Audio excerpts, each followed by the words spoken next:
என்னன்னே தெரியல. காலையில எந்திரிக்கும்போது அப்படி ஒரு தலைவலியோட தான் எந்திரிச்சேன். இருந்தாலும் பரவால்ல, ஆஃபீஸ் போணும், கிளாஸ் இருக்கு, நான் வேலை செஞ்சே ஆவேன்னு சொல்லிட்டு கிளம்பி வந்துட்டேன். ஆஃபீஸ் வந்ததும் வேலை எப்பயுமே வந்துட்டு எடுத்து வச்சு கிளீன் பண்றது தான் இருக்கும். ஸோ அதே மாரி கிளீன் பண்ணேன். அடுத்து வெப்சைட்டுக்கு புதுசா லான்ச் பண்ண போற கோர்ஸ்க்கான மெட்டீரியல்ஸ்லாம் ஆர்டர் போட்டிருந்தேன். அதுவும் எல்லாம் வந்துருந்துச்சு. கரெக்ட்டா இருக்கான்னு எல்லாமே செக் பண்ணி பார்த்துட்டு இருந்தேன். இன்னைக்கு லைவ் கிளாஸ்க்கான டாக்குமெண்ட்ஸ்லாம் கொஞ்சம் பிரிண்ட் போடணுமே அப்படின்னு சொல்லிட்டு எல்லாத்தையுமே பிரிண்ட் போட்டு எடுத்து வச்சுட்டு நானும் ரெடியாக ஆரம்பிச்சுட்டு இருந்தேன். இந்த ஒரு ஐப்ரோ பென்சிலை அரௌண்ட் ஒரு 1 இயராக யூஸ் பண்ணி அதோட நிலைமையே ரொம்ப மோசமாயிடுச்சு. அதுக்கப்புறம் இன்னைக்கு கிளாஸுக்கு வேண்டிய மெட்டீரியல்ஸ் எல்லாம் ஒன்றொன்னா பார்த்து எடுத்துட்டு அரேஞ்ச் பண்ணி வச்சுட்டு இருந்தேன்.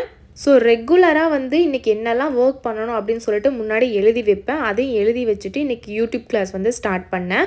இன்றைக்கி கிளாஸில் வந்து ஃபேஸ் வாஷ் அண்ட் ஃபேஸ் ஜெல்லை பற்றி கிளாஸ் எடுத்தேன். ஸோ எடுத்து முடிச்சுட்டு டேபிளில் வந்து அந்த மெட்டீரியல்ஸ் எல்லாம் இருந்துச்சு. அதை எடுத்துகிட்டு கொண்டு போய் எங்கே எடுத்தனோ அங்கேயே வச்சுட்டு டேபிள் வந்து க்ளீன் பண்ணிட்டேன். அண்ட் இன்றைக்கி லஞ்சுக்கு கொஞ்சோண்டு காணும் ஒரு 3 ஆரஞ்சு சாப்பிட்டு லஞ்சையும் முடிச்சிட்டேன். நேற்று நடந்த கோல்ட் ப்ராசஸ் சோப்பில் டெமான்ஸ்ட்ரேஷனுக்கு பண்ணியிருந்தேன். மஞ்சிஸ்தா சோப்பை வந்துட்டு அன்மோல்ட் பண்ணி வச்சிடலாம், எப்படி இருக்குன்னு பார்க்கலான்னு சொல்லிட்டு அன்மோல்ட் பண்ணிட்டு இருந்தேன்.